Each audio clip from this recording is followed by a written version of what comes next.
آج کی ہفتہ وار 12ویں نشست جس کا عنوان یہ ہے تو زندہ ہے واللہ۔ ہمارا اہل سنت کا عقیدہ یہ ہے، نبی پاک صلی اللہ علیہ وسلم اپنی ظاہری حیات مقدسہ کے ساتھ، جسمانی زندگی کے ساتھ، حقیقی زندگی کے ساتھ آج بھی لحد مبارک میں زندہ و سلامت ہیں۔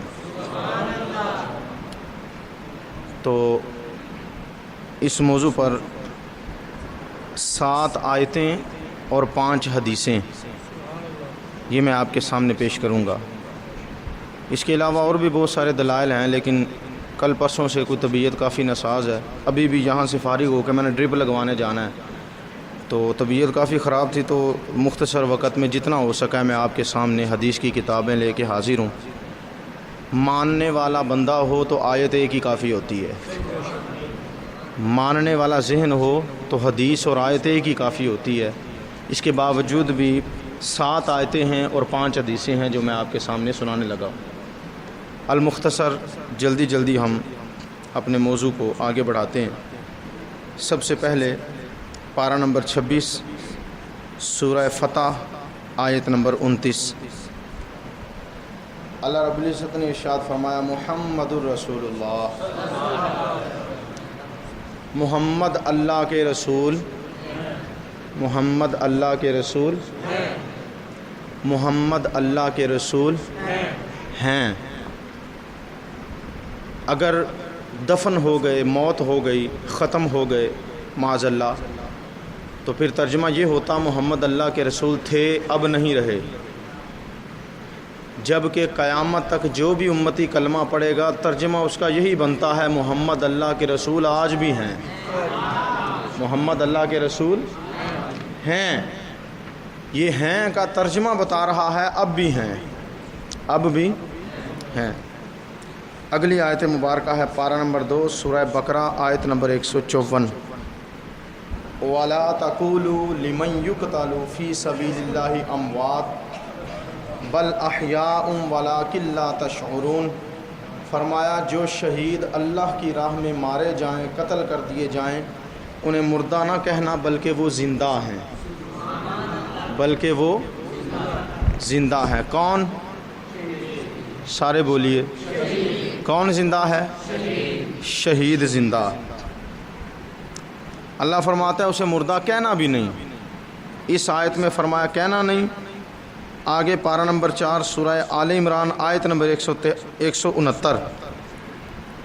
وَلَا تَحْسَبَنَّ الَّذِينَ قُتِلُوا فِي سَبِيلِ اللَّهِ أَمْوَاتًا بَلْ أَحْيَاءٌ عِندَ رَبِّهِمْ يُرْزَقُونَ۔ سورہ بقرہ میں فرمایا جو شہید ہے اسے مردہ کہنا نہیں۔ سورہ آل عمران میں فرمایا جو شہید ہے اسے مردہ سوچنا بھی نہیں، اسے مردہ گمان ہی نہیں کرنا، سوچنا بھی نہیں، تصور میں نہیں لانا کہ وہ مردہ، بلکہ وہ زندہ ہے۔ اور کتنا زندہ ہے؟ عند ربہم یرزقون، اللہ اسے رزق بھی عطا فرما رہا ہے۔ یہ 2 آیتیں ہیں شہید کے بارے میں۔ شہید راہ خدا میں مر جائے تو وہ زندہ ہے۔ وہ کیا ہے؟ زندہ۔ امام حسین زندہ ہے، حضرت امیر حمزہ زندہ ہیں، غازی علم دین زندہ ہے، غازی ممتاز قادری زندہ ہے، غازی مرید حسین زندہ ہے، حضرت امیر حمزہ زندہ ہیں، حضرت عمر فاروق زندہ ہیں، حضرت مولا علی زندہ ہیں، یہ تمام صحابہ، حضرت عثمان غنی زندہ ہیں۔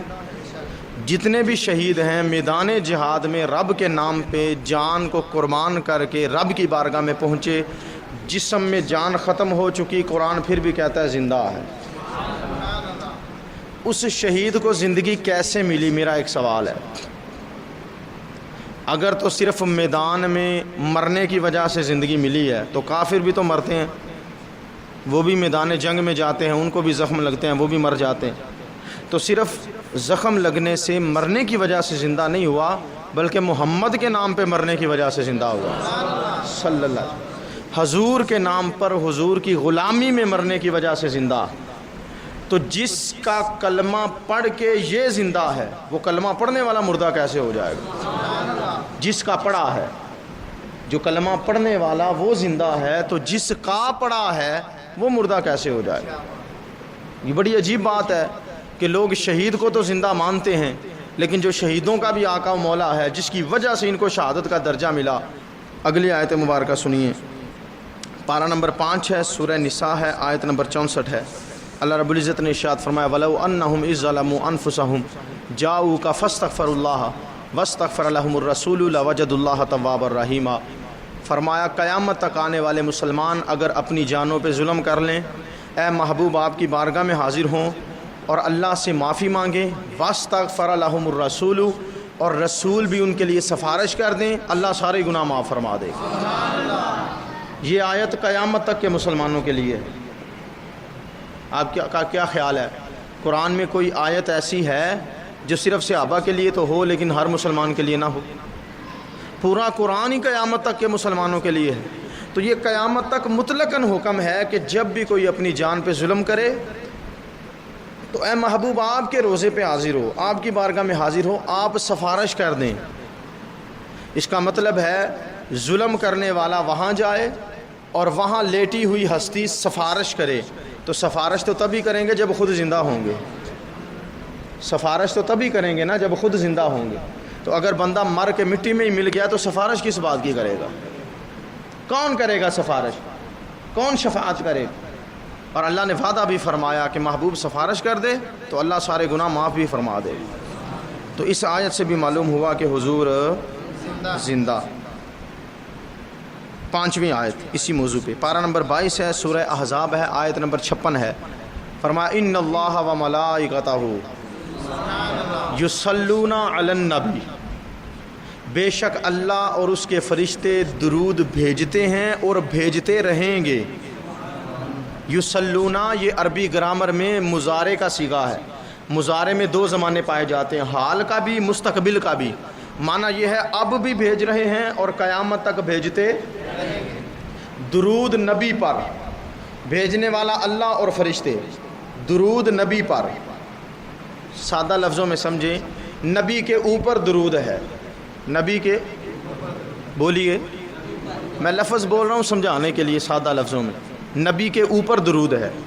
یہ نیچے میز ہے، میز کے اوپر کتابیں ہیں، تو میز کے اوپر کتابیں تو تبھی ہوں گی جب نیچے میز سلامت ہوگا۔ جب نیچے میز پڑا ہے تو اوپر کتابیں ہیں نا۔ اگر نیچے میز ہی ختم ہو جائے، میز ہی نہ رہے تو کتابیں رہیں گی اوپر؟ تو میز ہے نیچے، کتابیں ہیں اوپر۔ اوپر والی چیز تب تک ہوتی ہے جب تک نیچے والی چیز سلامت ہے۔ تو اللہ فرماتا ہے اللہ اور اس کے فرشتے درود بھیج رہے بھی ہیں اور قیامت تک بھیجتے رہیں گے۔ کس کے اوپر؟ آمینہ کے لال کے اوپر۔ تو اللہ بھی ہے، فرشتے بھی ہیں، درود بھی ہے، تو جس کے اوپر ہے وہ محمد عربی بھی ابھی تک سلامت ہے صلی اللہ علیہ وسلم۔ کیونکہ اگر حضور نہ رہیں تو پھر درود کا کوئی تصور ہی پیدا نہیں ہو سکتا۔ آج بھی ہم درود بھیجتے ہیں نا نماز میں، اللہم صلی علی محمد وعلی آل۔ اگر حضور ختم ہو گئے معاذ اللہ، مٹی میں مل گئے اور حضور کا جسم دے مبارک مٹ خاک میں مل گیا اور حضور فنا ہو گئے معاذ اللہ، تو پھر درود کا کہانی کہاں سے آ گئی ہے؟ پھر درود کا تصور تو ختم ہو گیا۔ تو قیامت تک مسلمان بھی درود بھیجیں گے، اللہ بھی بھیجے گا، فرشتے بھی بھیجیں گے۔ تو جس کے اوپر درود ہے وہ نیچے والی ذات آج بھی موجود ہے۔ جب تک درود رہے گا تب تک حضور رہیں گے، اور درود کب تک رہے گا؟ جب تک اللہ رہے گا، کیونکہ اللہ بھی بھیجتا ہے نا درود، اللہ بھی بھیجتا ہے۔ تو اللہ تو ہمیشہ سے ہمیشہ رہے گا، تو ہمیشہ رہے گا تو درود بھی ہمیشہ رہے گا۔ تو جب درود ہمیشہ رہے گا تو حضور بھی ہمیشہ رہیں گے۔ اگلی آیت مبارکہ، آیت نمبر 6، پارہ نمبر 9 ہے، سورہ انفال ہے، آیت نمبر 33۔ ارشاد فرمایا وما کان اللہ لیعذبہم وانت فیہم، اے محبوب جب تک آپ ان میں رہتے ہیں اللہ ان پہ عذاب نہیں بھیجے گا۔ عذاب آیا آج تک امت پہ؟ قیامت تک آ سکتا ہے؟ اجتماعی عذاب جس طرح دوسری امتوں پہ آتا تھا، آگ برسے، پتھر برسیں، بستیاں الٹیں اور چہرے بدل جائیں، اس طرح کے عذاب آ سکتے ہیں؟ نہیں آ سکتے۔ کیوں؟ کیونکہ محبوب آپ ان میں رہتے ہیں۔ وجہ اللہ نے بیان فرمائی نا کہ اللہ اس قوم کو عذاب دے ہی نہیں سکتا جس قوم میں محبوب آپ رہتے ہیں۔ 2 چیزیں ہیں، ایک ہے عذاب، ایک ہے رحمت۔ جہاں عذاب ہو وہاں رحمت نہیں ہو سکتی۔ جہاں رحمت ہو وہاں عذاب نہیں ہو سکتا۔ اور محبوب کے بارے میں اللہ فرماتا ہے وما ارسلناک الا رحمتا للعالمین، میرا محبوب تمام جہانوں کے لیے رحمت بن کے آیا ہے۔ تو رحمت ہو تو عذاب نہیں، رحمت ہو تو عذاب نہیں، رحمت ہو تو عذاب نہیں، اور رحمت ہے حضور۔ اور اللہ فرماتا ہے جب تک آپ ان میں رہتے ہیں اللہ عذاب نہیں بھیجے گا۔ عذاب تو آج تک نہیں آیا، 1500 سال ہو گئے حضور کو ظاہری پردہ فرمائے، اور قیامت تک نہیں آئے گا۔ اس کا مطلب ہے اس آیت کی نص سے ثابت ہوتا ہے حضور آج بھی زندہ ہیں۔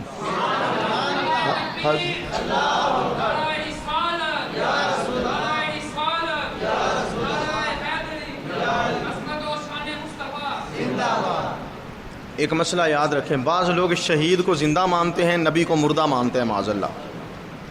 شہید زندہ تو ہے لیکن حکماً زندہ نہیں ہے۔ دو چیزیں ہیں، ایک ہے حقیقت کے اعتبار سے، ایک ہے حکم کے اعتبار سے۔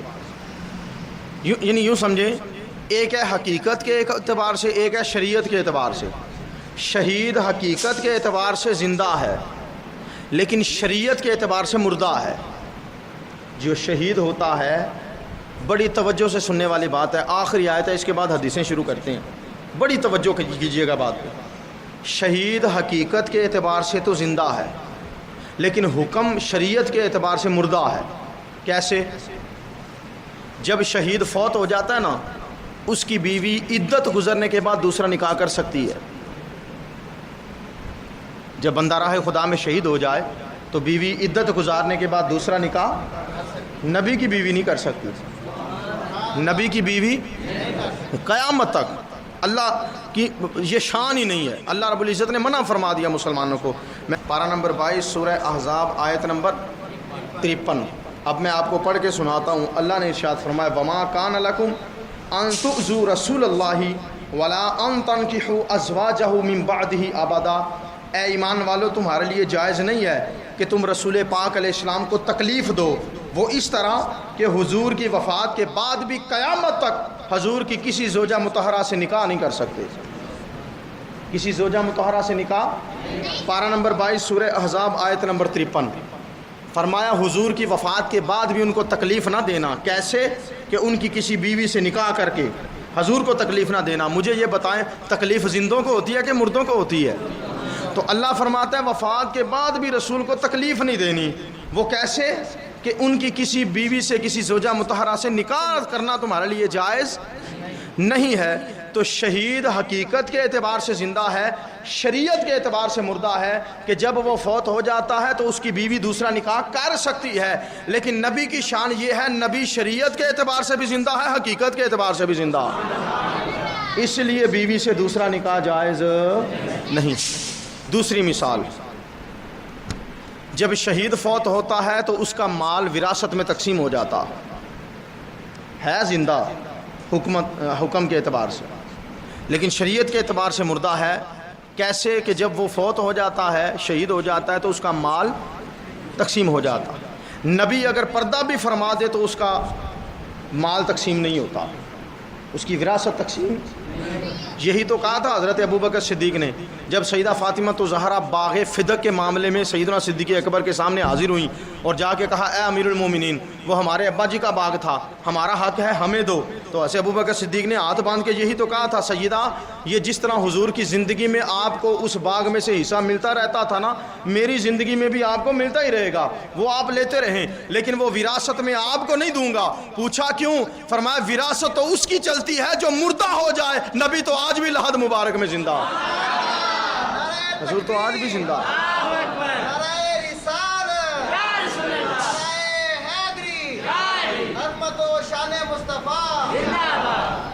تیسری مثال، جب شہید فوت ہو جائے تو اس کا جنازہ پڑھا جاتا ہے۔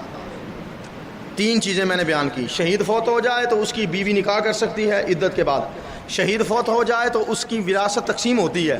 تیسری مثال، شہید فوت ہو جائے تو اس کا جنازہ پڑھا جاتا ہے۔ لیکن یہ قرآن میرے ہاتھ میں ہے، دونوں ہاتھ میرے قرآن پہ ہیں، حدیثوں کی کتابیں سامنے ہیں، ممبر رسول پہ اللہ کی قسم اٹھا کے کہتا ہوں، حضور کا وصال ظاہری ہوا، 3 دن تک گرمیوں کے موسم میں جسد مبارک حضور کا حجرہ عائشہ میں پڑا رہا۔ جنازہ حضور کا اس طرح نہیں ہوا جس طرح ہم اپنے مردوں کا جنازہ پڑھاتے ہیں، بلکہ 10 صحابہ آتے تھے، حضور کی بارگاہ میں درود و سلام پیش کے گزر جاتے تھے۔ تو حضور کا جنازہ بھی اس طرح نہیں ہوا. تو حضور حقیقت میں بھی زندہ ہیں, شریعت میں بھی زندہ. تو یہ 7 آیات مبارکہ ہیں جو میں نے آپ کے سامنے پیش کی. اب آگے احادیث طیبہ کی طرف چلیے. ایک حدیث ہے, حوالے 3 ہیں. کتنے؟ یہ سنن دارمی شریف کی کتاب ہے حدیثوں کی, اور یہ باب فی فضل الجمعہ, جمعہ کی فضیلت کے بیان میں یہ باب ہے, اور حدیث نمبر ہے 1575. نشان نظر آ رہا ہے سب کو؟ حدیث نمبر 1500, سنن دارمی شریف کی حدیث نمبر 1575, اور سنن نسائی شریف کی یہ صفحہ نمبر ہے 203. اور یہ بھی باب اکثار الصلاۃ علی النبی یوم الجمعہ, وہاں بیان تھا جمعے کی فضیلت کے بیان میں, وہ حدیث تھی. یہاں بیان ہے جمعے والے دن کثرت درود و سلام کے بیان میں. یہ ہے سنن نسائی شریف کی صفحہ نمبر 203, اور سنن ابی داؤد شریف کی ایک ہی حدیث ہے اور 3 کتابوں میں آئی ہے. یہ سیاستہ کی کتابیں ہیں, سنن نسائی بھی اور سنن ابی داؤد بھی. یہ اس کی حدیث نمبر ہے 1047, اور کتاب الصلاۃ ہے یہ والی. نشان نظر آ رہا ہے سب کو؟ 3 کتابوں سے ایک ہی حدیث نکال کے میں نے آپ کو دکھائی. اب حدیث مبارکہ سنیے اور اپنے ایمان کو تازہ کیجیے. نبی پاک علیہ السلام نے ارشاد فرمایا, حضرت اوس بن اوس سے روایت ہے, نبی پاک نے فرمایا, ان من افضل ایامکم یوم الجمعۃ فیہ خلق آدم وفیہ قبض وفیہ نفخۃ وفیہ صعقۃ فاکثروا علی من الصلاۃ فیہ فان صلاتکم معروضۃ علی. قالوا یا رسول اللہ صلی اللہ علیہ وسلم وکیف تعرض صلاتنا علیک وقد ارمت وقال یقولون بلیت فقال ان اللہ حرم علی الارض ان تأکل اجساد الانبیاء. حدیث کا ترجمہ سنیں گے آپ کے کلیجے کو ٹھنڈ پڑ جائے گی. حضور نے ارشاد فرمایا, تمہارے دنوں میں سے سب سے افضل دن جمعے کا دن ہے, اور اس دن حضرت آدم کو پیدا کیا گیا, اس دن ان کی روح قبض کی گئی, اسی دن ان میں روح پھونکی گئی, اور اسی دن جو ہے نا وہ صعقہ یعنی سور پھونکا جائے گا. اور فرمایا جمعے والے دن میں مجھ پر درود و سلام کثرت سے پڑھا کرو, کیونکہ جمعے کا درود تمہارا میں خود سنتا ہوں یا مجھ پہ پیش کیا جاتا ہے. صحابہ نے عرض کی, یا رسول اللہ وکیف تعرض صلاتنا علیک وقد ارمت, یا رسول اللہ جب آپ کا جسد مبارک لحد میں ہوگا, جب آپ کا جسم اقدس لحد مبارک میں ہوگا, قبر مبارک میں ہوگا, تب ہمارا درود آپ پر کیسے پیش کیا جائے گا؟ فقال ان اللہ حرم علی الارض ان تاکل اجساد الانبیاء, فرمایا تمہارا کام درود پڑھنا ہے, مجھ تک پہنچتا رہے گا, کیونکہ اللہ نے زمین پر حرام کر دیا وہ نبیوں کے جسموں کو کھا نہیں سکتی ہے, وہ نبیوں کے جسموں کو کھا نہیں سکتی. یہ 3 کتابوں سے ایک ہی حدیث میں نے آپ کو پیش کر دی, سنن ابی داؤد شریف, سنن نسائی شریف اور سنن دارمی شریف. زمین نبیوں کے جسموں کو کھا نہیں سکتی. ممکن ہے کسی کے ذہن میں سوال ہو, حضرت جی زمین نبیوں کے جسموں کو کھا نہیں سکتی, صرف اتنا بیان ہے نا, یہاں زندہ ہونا کیسے ہو گیا؟ یہ بھی تو ہو سکتا ہے جسم سلامت ہو لیکن حضور زندہ نہ ہو. حدیث میں تو صرف اتنا آ گیا کہ زمین کھا نہیں سکتی نبی کے جسموں کو, لیکن پھر آپ حدیث پورا آپ نے غور ہی نہیں فرمایا. حضور نے فرمایا تھا جمعے والے دن کثرت سے مجھ پہ درود پڑھا کرو, تمہارا درود مجھ پہ پیش کیا جاتا ہے. تو پیش تو اسی پہ کیا جائے گا جو زندہ ہوگا, مردوں پر پیش کیا جاتا ہے, درود اس پہ پیش کیا جائے گا جو زندہ ہوگا. اگر پھر بھی کسی کی تسلی نہ ہو تو یہ سنن ابن ماجہ شریف ہے, یہ بھی سیاستہ کی کتاب ہے. اس کتاب میں اسی حدیث کو پورا کر کے میں بیان کر دیتا ہوں. وہاں حدیث کا آدھا حصہ ہے, یہاں حدیث مکمل ہے. یہی حدیث ہے حضرت اوس بن اوس سے, یہ نشان نظر آ رہا ہے سب کو, سنن ابی داؤد شریف, سنن ابن ماجہ شریف صفحہ نمبر 118. یہ بھی جمعے کی فضیلت کے بیان میں موضوع ہے. نبی پاک علیہ السلام نے وہی حدیث فرمایا, تمہارے دنوں میں افضل دن جمعے کا ہے, اس میں آدم کو پیدا کیا گیا, روح پھونکی گئی, روح نکالی گئی, اس میں سور پھونکا جائے گا, مجھ پر کثرت سے درود پڑھا کرو. صحابہ نے کہا حضور آپ کی وفات کے بعد آپ پر درود کیسے پیش کیا جائے گا؟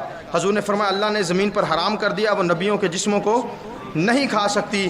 اس حدیث کے اگلے لفظ یہ ہیں, فرمایا فنبی اللہ حی یرزق, اللہ کا نبی زندہ بھی ہوتا ہے, اللہ اسے رزق بھی عطا فرما رہا ہوتا ہے.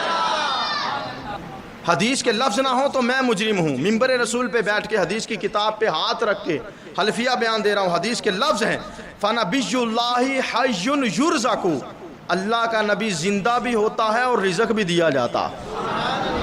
اللہ کا نبی زندہ بھی ہوتا ہے اور رزق بھی دیا جاتا ہے۔ تو یہ 4 حدیثیں ہو گئیں جن سے حضور علیہ الصلوۃ والسلام کا زندہ ہونا، بلکہ صرف حضور کا نہیں، سارے نبیوں کا زندہ ہونا ثابت ہو گیا، کیونکہ اللہ کا ہر نبی زندہ ہوتا ہے اور اسے رزق دیا جاتا ہے۔ کیسے زندہ ہوتا ہے؟ یہ صحیح مسلم شریف کی کتاب ہے، سیاستہ کی دوسرے نمبر میں۔ قرآن کے بعد سب سے اعلیٰ کتاب بخاری شریف، بخاری شریف کے بعد سب سے اعلیٰ کتاب مسلم شریف، اور یہ کتاب الفضائل ہے۔ باب من فضائل موسیٰ، حضرت موسیٰ علیہ السلام کی فضیلت کا باب ہے، اور حدیث نمبر ہے 6151۔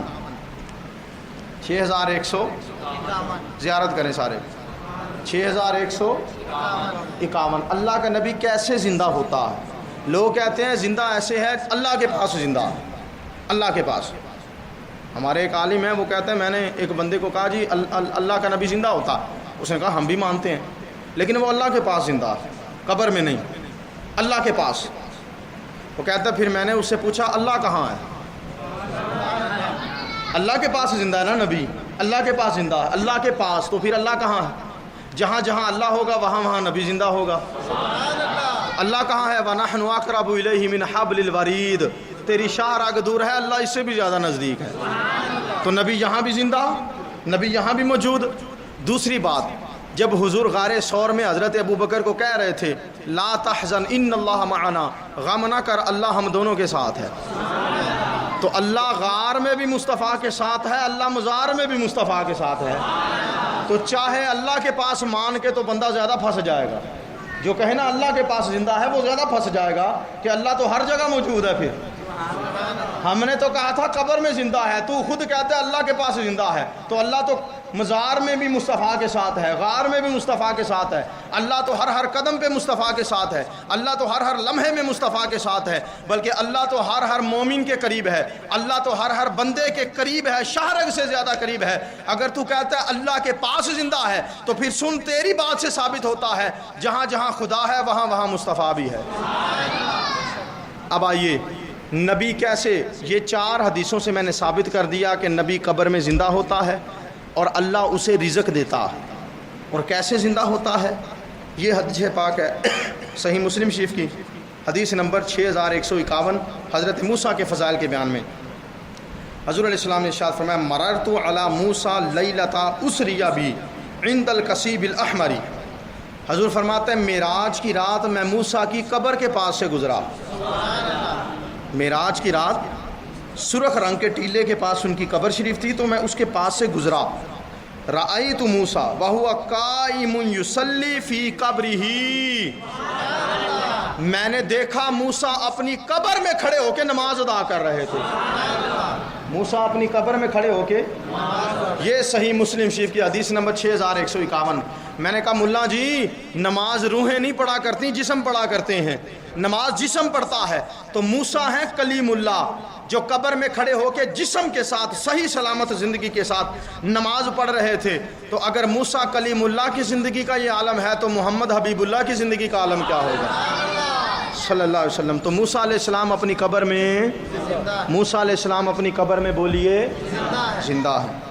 اچھا، جب حضور معراج کی رات مسجد اقصیٰ میں پہنچے تو آدم علیہ السلام سے لے کے عیسیٰ علیہ السلام تک سارے نبی آئے تھے وہاں، زندہ آئے تھے کہ مردہ آئے تھے؟ زندہ آئے تھے۔ کیوں زندہ آئے تھے؟ اس لیے کہ حضور ان کو نماز پڑھا رہے تھے، وہ پیچھے مقتدی بن کے کھڑے تھے۔ تو امامت زندوں کی کروائی جاتی ہے، مردوں کی نہیں کروائی جاتی۔ امامت زندوں کی کروائی جاتی ہے۔ آدم سے عیسیٰ تک سارے نبی زندہ، اور سب کو جو زندگی ملی ہے خدا کی قسم میرے نبی کے صدقے میں ملی ہے۔ تو جس کے توسل سے سب کچھ ملا، جب وہ سارے زندہ ہیں تو جس کے صدقے میں ملا وہ محمد عربی کتنا زندہ ہوگا صلی اللہ تعالی علیہ وآلہ وسلم۔ اب آئیے اگلی حدیث مبارکہ، یہ سنن دارمی شریف ہے، یہ مکہ شریف سے خریدی تھی میں نے، اور اس کی سند حدیث بھی مجھے استادوں نے عطا فرمائی ہے، میں کئی دفعہ یہ عرض کر چکا ہوں۔ سنن دارمی شریف، اس کی حدیث نمبر ہے صلی اللہ تعالی علیہ وسلم، حدیث نمبر 94، حدیث نمبر 94، صفحہ نمبر 40، حدیث نمبر 94۔ یہ نشان لگا ہوا ہے۔ حدیث نمبر 94۔ اب ذرا حدیث مبارکہ سماعت فرمائیے۔ حضور کے وصال کے بعد، حضور کی لحد مبارک میں پہنچ جانے کے بعد اس کے حالات بیان کیے جا رہے۔ حضرت سعید بن عبد العزیز رضی اللہ تعالیٰ عنہ روایت فرماتے ہیں لما کانا ایام الحراتی، جب ایام حرہ کا واقعہ پیش آیا۔ ایام حرہ کیا ہیں؟ جب یزید نے مدینے پہ حملہ کیا اور 3 دن تک مسجد نبوی میں نہ اذان ہوئی نہ نماز ہوئی، اس نے گھوڑے باندھ دیے، یزید کے حکم پہ مسجد نبوی میں گھوڑے باندھ دیے گئے، تو یہ ایام حرہ ان کو کہا جاتا ہے۔ ایام حرہ کا واقعہ کہ 3 دن تک مسجد نبوی میں اذان اور نماز نہیں ہوئی۔ تو فرماتے ہیں جب ایام حرہ کا واقعہ پیش آیا، لم یؤذن فی مسجد النبی ثلاثا، 3 دن تک حضور کی مسجد میں اذان نہیں ہوئی، ولم یقم، اور نہ اقامت ہوئی، ولم یبرح سعید بن المسیب من المسجد، حضرت سعید بن المسیب رضی اللہ تعالیٰ عنہ تابعی تھے، انہوں نے دیوانہ بن کے نا، یزیدی فوجیں جب حملہ کرنے آئیں تو وہ زمین پہ لوٹ پوٹ ہونے لگے، تو لوگوں نے کہا اسے چھوڑ دو، یہ تو دیوانہ ہے، پاگل ہے۔ تو اس طرح آپ نے نا دیوانہ بن کے مسجد نبوی میں پناہ لے لی اور مسجد نبوی میں حضور کے ممبر کے پیچھے چھپ گئے 3 دن تک۔ کتنے دن؟ 3 دن تک۔ فرماتے ہیں 3 دن تک سعید ابن المسیب چھپے رہے اور نہ مسجد میں اذان ہوئی نہ نماز ہوئی۔ وَكَانَ لَا يُعْرَفُ وَقْتَ الصَّلَاةِ إِلَّا بِهَمْهَمَةٍ يَسْمَعُهَا مِنْ قَبْرِ النَّبِيِّ فَذَكَرَ مَعْنَاهُ۔ حضرت سعید بن المسیب فرماتے ہیں قسم ہے پیدا کرنے والے کی، 3 دن تک نہ اذان ہوئی نہ نماز ہوئی، لیکن پھر بھی میں نمازیں 5 پڑھتا رہا۔ کسی نے کہا حضور آپ کو وقت کا پتہ کیسے چلتا تھا؟ فرمایا جب نماز کا وقت ہوتا تھا مصطفیٰ کی قبر سے اذان کی آوازیں آیا کرتی، حضور کی قبر سے۔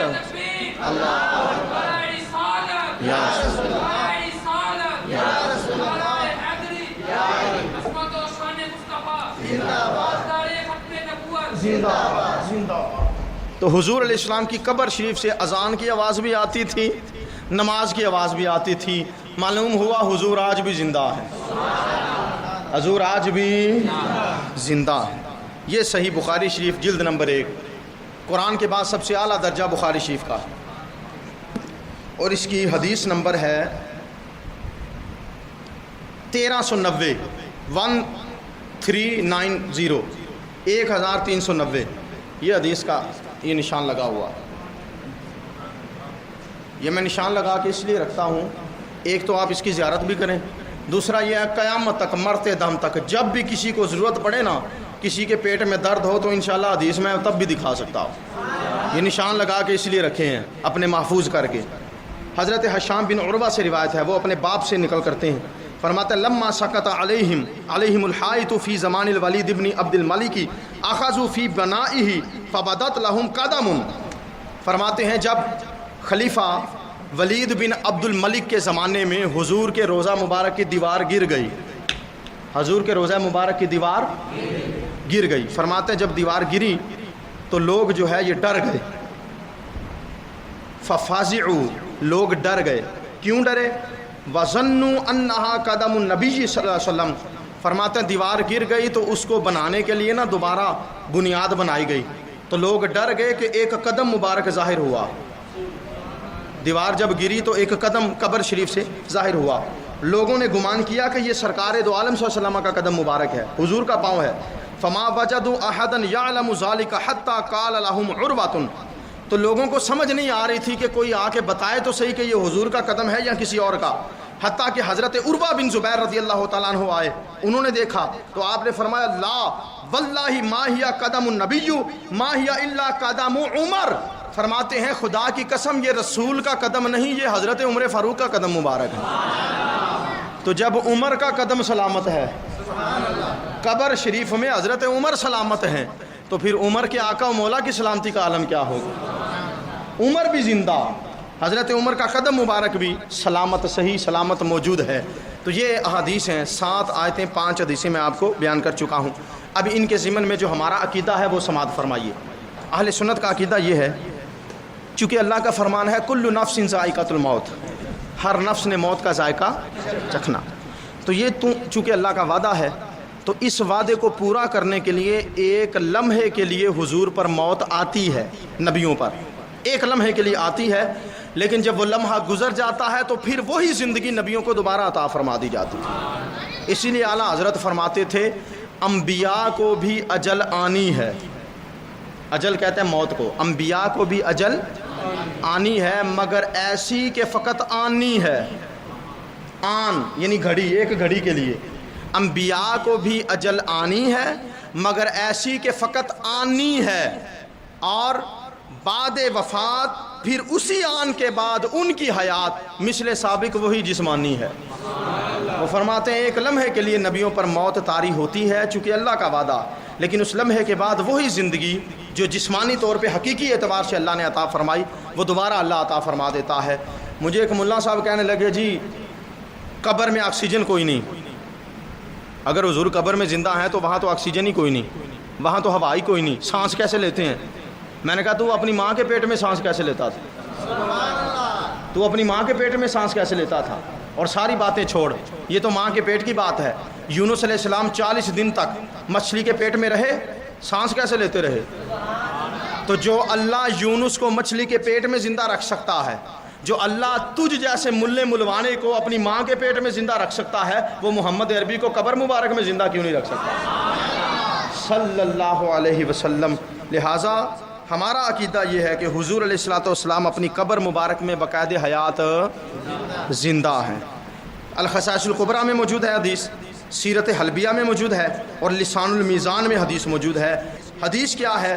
حضرت ابوبکر صدیق رضی اللہ تعالیٰ عنہ کا جب یوم وصال آیا، جب آپ کا آخری وقت آیا نا، تو حضرت ابوبکر نے وصیت کی، اور وصیت کی کہ جب مجھے غسل دے دو، کفن پہنا دو نا، تو میری میت کو سجنوں کے دروازے پہ لے جانا، محبوب کے دروازے پہ لے جانا، اور جا کے کہنا السلام علیکہ یا رسول اللہ ھذا ابو بکر یستأذن، یا رسول اللہ آپ پر سلام ہو، یہ آپ کا یار ابو بکر ہے، یہ مزار میں دفن ہونے کی اجازت مانگ رہا، یہ مزار میں دفن ہونے کی اجازت مانگ رہا ہے۔ پہلی بات مجھے بتائیں، اگر حضرت ابو بکر کا عقیدہ ہوتا کہ نبی مر کے مٹی میں مل گیا معاذ اللہ، یا حضور کی موت ہو گئی اس کے بعد اب جسم ختم ہو گیا، زندگی ختم ہو گئی، تو یہ وصیت کرنے کا کیا تک بنتا تھا؟ اس کا مطلب ہے حضرت ابو بکر کا بھی عقیدہ یہی ہے جو آج سنیوں کا عقیدہ ہے، وہ بھی یہی سمجھتے ہیں کہ حضور آج بھی لحد مبارک میں زندہ ہے۔ کہاں لے جانا اور کہنا حضور سلام عرض ہے، ابو بکر اجازت مانگ رہا ہے۔ حضرت مولا علی فرماتے ہیں ہم نے کندھوں پہ اٹھایا، کندھوں پہ اٹھا کے حضرت ابو بکر کو حضور کے دروازے کے سامنے جو نا آپ کے جنازے کو رکھ دیا۔ اس وقت گنبد خضرا نہیں تھا، حضرت عائشہ کا حجرہ تھا، دروازے میں کنڈی لگی ہوتی تھی، تالا لگا ہوتا تھا، چابی سیدہ عائشہ کے پاس ہوتی تھی۔ حضرت علی فرماتے ہیں جب روضہ رسول پہ جا کے ہم نے یہ عرض کی، تالا بھی خود بخود کھلا، کنڈی بھی خود بخود کھلی، دروازہ بھی خود بخود کھلا، روضہ رسول سے آواز آئی ادخل الحبیب الی الحبیب لان الحبیب مشتاق۔ حضور علیہ السلام کی قبر مبارک سے آواز آئی فوراً یار کو یار کے ساتھ ملا دو، اس لیے کہ ابو بکر تو آج اجازت مانگ رہا ہے، محمد تو کب سے انتظار کر رہا ہے ابو بکر کے صلی اللہ علیہ وسلم۔ تو لہٰذا حضور آج بھی اگر زندہ نہ ہوتے تو یہ واقعہ کہاں جاتا، اس کا سوال ہی پیدا نہیں ہوتا۔ بعض لوگ کہتے ہیں نہیں جی فرشتے کی آواز آئی تھی، فرشتے کی، یہ بھی ہوتا ہے نا وہ پینترے بدل بدل کے۔ بھائی جب حضور کا کلمہ جو پڑھ لیا ہے، جب عقیدہ رکھو محبت والا، ادب والا، پیار والا، حضور کو ماننے والا۔ بعض لوگ ہمارے استاد فرماتے ہیں مچھلی کی طرح ہوتے ہیں، اوپر سے پکڑو نیچے سے پھڑکتے ہیں، نیچے سے پکڑو اوپر سے پھڑکتے ہیں، درمیان سے پکڑو دونوں طرف سے پھڑکتے ہیں، سکون چین نہیں ہوتا ان کو۔ تاجدار گولڑا پیر نصیر الدین رحمۃ اللہ علیہ فرمایا کرتے تھے ایک طرف دل ہو جائے ان کا ہو یا میرا ہو، ایک طرف دل ہو جائے ان کا ہو یا میرا ہو۔ یہ کیا بات ہوئی؟ ایک بات کا جواب دو تو دوسرا سوال، دوسری بات کا جواب دو تو تیسرا سوال۔ میں نے شروع میں عرض کیا تھا ماننے والا بندہ ہو تو آیت ایک ہی کافی ہوتی ہے، حدیث ایک ہی کافی ہوتی ہے۔ لوگ کہتے ہیں جی فرشتے نے آواز دی تھی کہ یار کو یار کے ساتھ ملا دو۔ پھر میرا سوال یہ ہے اگر آواز فرشتے کی تھی تو صحابہ روئے کیوں؟ صحابہ کی آنکھوں میں آنسو کیوں آ گئے؟ یار جس کی آواز سنی ہوتی ہے نا وہ فون پہ بھی بات کرے نا تو ہمیں سمجھ آ جاتی ہے کون بندہ بول رہا ہے، کیونکہ آواز کے ساتھ وہ تعارف ہوتا ہے کہ یہ فلاں بندے کی آواز ہے۔ اگر فرشتے نے آواز دی تو مولا علی سے لے کے حضرت عمر سے لے کے تمام صحابہ کی آنکھوں میں آنسو کیوں آ گئے؟ حضور کے روزے سے جب آواز آئی تمام صحابہ نے رونا شروع کر دیا۔ صحابہ کے رونے سے یہ بات ثابت ہوتی ہے وہ آواز کسی غیر کے نہیں، اللہ کے یار کی آواز تھی، وہ حضور علیہ السلام کی آواز تھی۔ اچھا اگر اس سے بھی مولوی صاحب کی تسلی نہ ہو تو یہ بوادر النوادر میرے ہاتھ میں کتاب ہے، یہ دیوبندیوں کے حکیم الامت ہیں اشرف علی تھانوی صاحب، اور آپ کے فوت ہونے سے 7 دن پہلے یہ کتاب مکمل ہوئی تھی، چھپ کے آئی تھی، اور زندگی کی آخری کتاب ہے اشرف علی تھانوی صاحب کی۔ کیا نام ہے کتاب کا؟ بوادر النوادر۔ کیا نام ہے؟ بوادر النوادر۔ یہ میرے ہاتھ میں ہے اور ادارہ اسلامیات لاہور نے چھاپی ہے۔ یہ مکتبہ بھی دیوبندیوں کا ہے اور مولوی صاحب بھی دیوبندیوں کے حکیم الامت ہیں، کتاب بھی دیوبندیوں کے امام کی ہے، اور فوت ہونے سے 7 دن پہلے مکمل ہوئی اور زندگی کی آخری کتاب بوادر النوادر۔ اس کے اندر یہ صفحہ نمبر 449 ہے، صفحہ نمبر 449 صلی اللہ تعالی علیہ وسلم۔ اس میں لکھتے ہیں اللہ اکبر،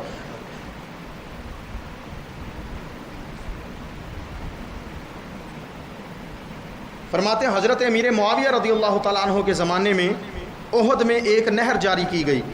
نہر میں شہداء کی قبریں ماننے تھیں، یعنی نہر کھود رہے تھے، درمیان میں شہیدوں کی قبریں آ گئیں۔ وہ فرماتے ہیں ماہرین نے حضرت امیر معاویہ کو لکھا کہ سوائے قبور پر سے نکالنے کے ہمیں اور کوئی راستہ نہیں، یعنی یا تو نہر کھودنی بند کر دی جائے یا پھر شہیدوں کو قبروں سے نکال کے کسی اور جگہ دفن کیا جائے۔ تو حضرت امیر معاویہ رضی اللہ تعالیٰ عنہ نے اجازت دے دی۔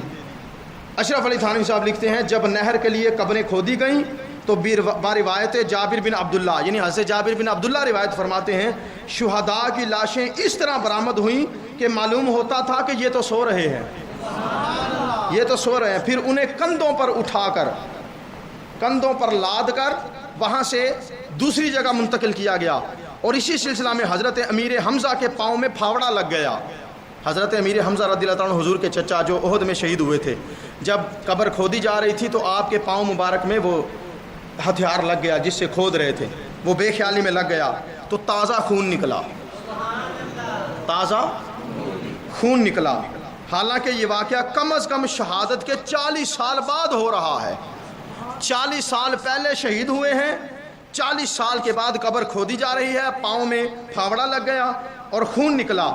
تو فرماتے ہیں مجھے جہاں تک معلوم ہے ایسی کوئی روایت نہیں کہ جس میں اجساد شہداء کی محفوظ رہنے کا وعدہ ہو۔ جب شہداء کے اجساد محفوظ رہے تو انبیاء علیہ السلام کے اجساد تو بدرجہ اولیٰ محفوظ ہوں گے۔ وہ فرماتے ہیں جب شہیدوں کے جسم کا یہ حال ہے تو پھر نبیوں کا جسم تو اور زیادہ محفوظ ہوگا، نبیوں کا جسم تو اور زیادہ محفوظ ہوگا۔ تو بہرحال اسی پر اکتفا کرتے ہیں، دلائل اور بھی بہت سارے ہیں، 1400 سال سے ہمارے علماء بیان کر رہے ہیں، کچھ طبیعت کا بھی تقاضا تھا اس لیے جتنا وقت مجھے ملا اتنا میں دلائل لے کے آپ کے سامنے حاضر ہوں۔ 7 آیتیں، 5 حدیثیں اور 2 واقعے میں آپ کو سنا چکا ہوں۔ حضور علیہ السلام کے زندہ ہونے پر یہ بات یاد رکھیے گا، حضور زندہ ہیں اس لیے حضرت امام شرف الدین بوصیری کے پاس تشریف لائے تھے۔ حضور زندہ ہیں اس لیے سلطان نور الدین زنگی کی خواب میں آ کے حضور نے 2 چہرے دکھائے تھے کہ یہ 2 بدنصیب ہیں جو مجھے تکلیف پہنچا رہے ہیں روزہ رسول پہ۔ واقعہ بڑا لمبا ہے کہ روزہ رسول پہ آ کے انہوں نے جو نا پڑاؤ کیا اور سارا دن جو ہے نا وہ لوگوں کو پانی پلاتے، کھانا کھلاتے، رات کے وقت وہ سرنگ کھودتے تھے حضور کے روزہ کی طرف اور حضور کا جسم مبارک نکالنے کے لیے۔ اگر حضور زندہ نہیں، حضور حاضر و ناظر نہیں، حضور کچھ کر نہیں سکتے تو خواب میں سلطان نور الدین زنگی کی خواب میں آ کے وہ چہرے کیوں دکھا دیے تھے؟ حضور نے خواب میں آ کے دکھائے۔ حضرت ام سلمہ فرماتی ہیں جب کربلا کا واقعہ ہوا حضور علیہ السلام میری خواب میں آئے، حضور کے داڑھی مبارک سر انور پر گرد تھی اور ہاتھ میں خون کی شیشی تھی۔ میں نے کہا حضور آپ کی یہ حالت کیسے ہوئی؟ فرمایا میں کربلا سے ہو کے آ رہا ہوں، حسین اور اس کے ساتھیوں کا خون جمع کر کے لایا۔ تو اس کا مطلب ہے حضور زندہ تھے تو وہاں گئے نا، حضور حاضر و ناظر تھے تو وہاں گئے۔ بہرحال واقعے اور بھی بہت سارے ہیں، دلیلیں اور بھی بہت ساری ہیں، لیکن اسی پر ہم اکتفا کرتے ہیں۔ اللہ رب العزت ہم سب کو قرآن و سنت کے مطابق عقیدہ رکھنے اور اسی عقیدے پر مرنے کی توفیق نصیب فرمائے، اور حضور علیہ السلام کی زندگی کی فیضان سے ہم سب کو بھی زندگیوں کا حسن عطا فرمائے۔